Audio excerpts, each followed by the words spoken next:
Mga senyales na isa kang introvert. Una, ayaw mo sa gulo at maingay na paligid. Pangalawa, hindi ka madalas lumalabas ng bahay. Saka ka lang lalabas kung may importante kang gagawin o pupuntahan.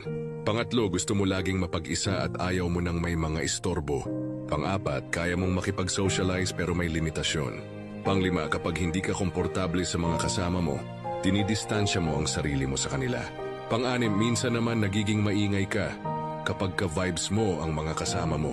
Pang-pito, hindi mo alam kung paano magsimula o mag-response ng conversation sa ibang tao, kaya madalas ngumingiti ka na lang o di kaya tatahimik ka na lang. Pang-walo, hindi ka rin expressive na tao, kaya madalas kang ma-misinterpret ng tao. Pang-siyam, straightforward kang tao, pero madalas iniiwasan mong magbitiw ng masakit na mga salita kapag alam mong sensitive ang taong pagsasabihan mo. At pang-sampu, mas gusto mo pang tumambay lang sa loob ng bahay kesa sa labas at makipagtsismisan sa mga kapitbahay mo.